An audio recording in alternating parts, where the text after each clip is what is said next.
you all. And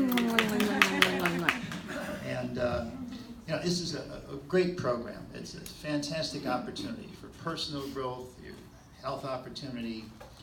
It's a very serious program. I mean, it's work, it's discipline, and of course you have to love people and have a passion to share and help people. So again, I'm very grateful.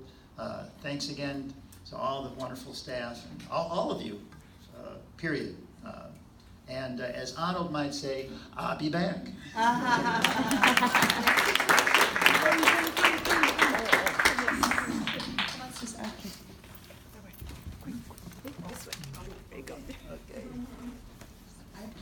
Well, I promise I'm not going to be here for Friday.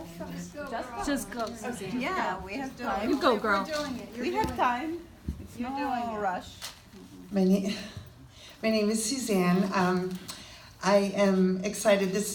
Today's the last day of my being here for 5 months. Wow.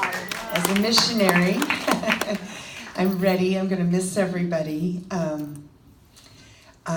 Before I forget, I want to thank everybody here at OHI, the incredible staff, the amazing facilitators, my beautiful missionary family. Ooh, we've bonded quite a lot.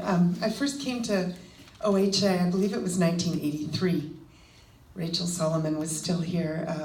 A lot of it is a little bit of a blur, but I never forgot the place, and I didn't come back until around 1997, when my young children were old enough for me to leave them for a week.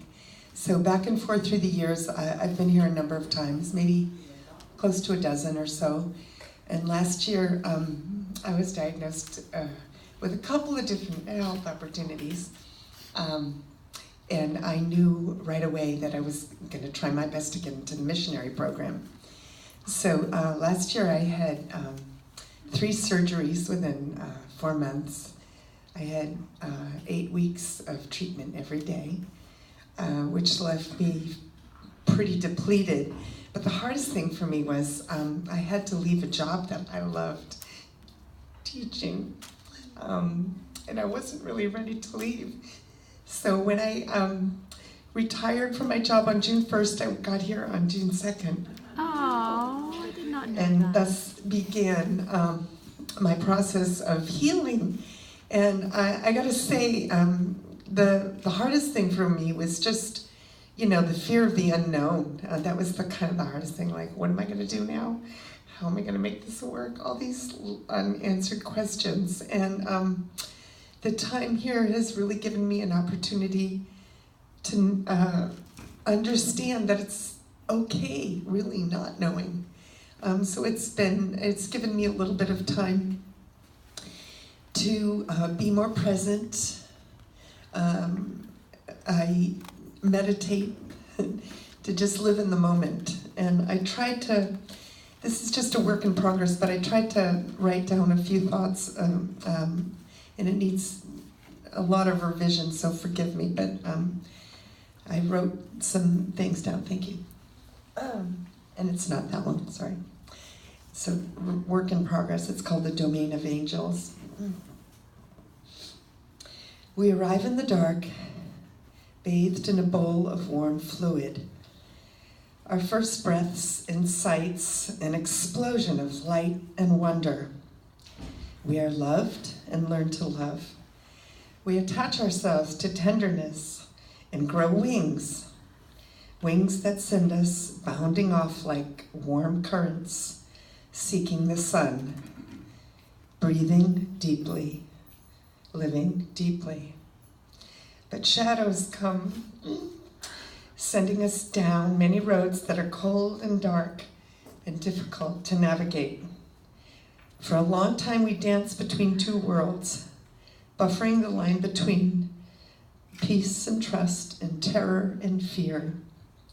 We work hard to control our journey, our outcome, because we're afraid of what would happen if we did not. We may. Keep going.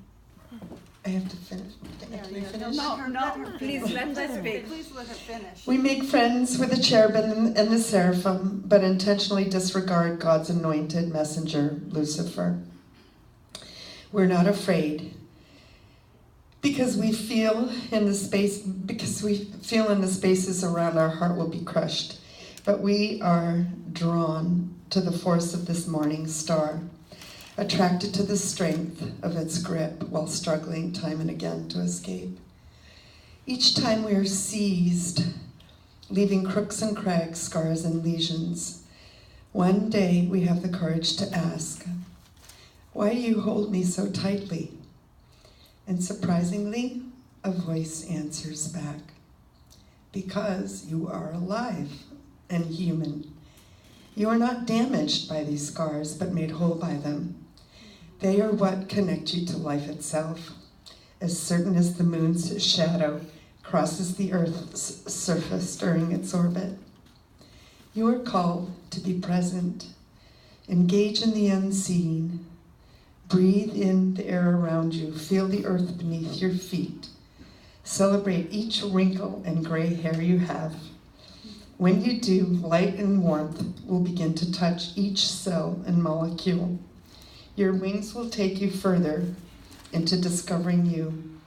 At this very moment, this is what you have been looking for. This is where faith and acceptance, communion, and forgiveness live."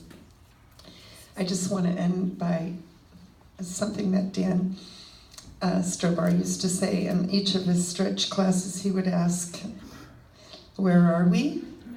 Here. What time is it? Now. Where do we live? In my heart. Thank you very much.